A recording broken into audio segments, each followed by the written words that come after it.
For me, it's such an honor to receive the Galletti Award from AIME. The AIME meetings are a wonderful opportunity to bring together the leaders in our field, both from the academic side, the industry side, the government side, and to think about how the work that we do as scientists and engineers should shape public policy. And that intersection is something that is really important to me personally. And so I took very seriously thinking about what I wanted to say in the address that I gave at the AIME meeting. And I really focused on the importance for our field of identifying opportunities for diverse groups of students to succeed, for women to be successful, for underrepresented minorities to be successful. Because I think sometimes we feel in biomedical engineering that, we can check that box off because we have 40% women undergraduates, but we haven't solved that problem. We have a long way to go to solve that problem. So when I was an undergraduate student, I had really the most wonderful opportunity. I was at the University of Nebraska, and I knew that I liked math and science, and so I entered the university deciding that I would major in physics.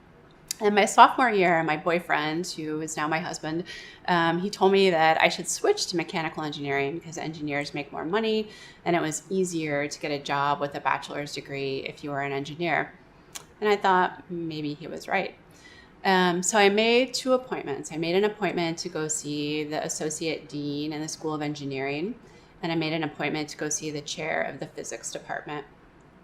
And those two appointments really changed the whole trajectory of my career and really my life.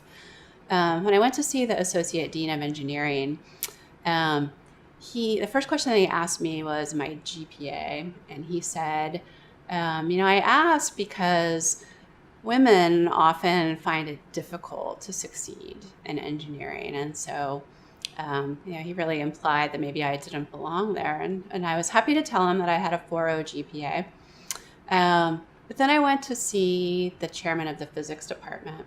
And the first question he asked me was, "Are you working in a research lab?" And I said, no, I didn't even really know that research was a thing at universities. And he said, well, you should come and work in my lab.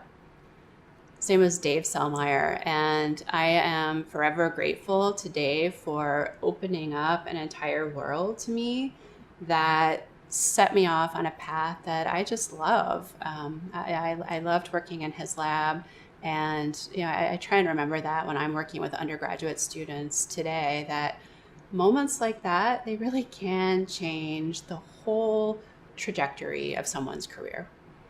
The advice that I would offer to students who are pursuing careers in medical and biological engineering is, I think, first and foremost, you need to identify the field or the area that you really care about, that you want to dedicate your career to. And once you find that, don't let anyone tell you that you don't belong. There are welcoming labs, and unfortunately there are still a few unwelcoming labs.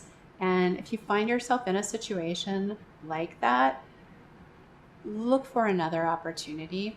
If you persist, there are so many good things that you can do with a career in this field, and we really need to have your voice and your contribution. Well, when I came to Rice University, I wanted to think about how we could engage our undergraduate students in solving some of the scientific and technical challenges associated with global health, and thinking about how to engage students in courses around project-based global health projects. It took my research in a completely different direction. So we began trying to develop technologies to improve newborn health and women's health in low resource settings.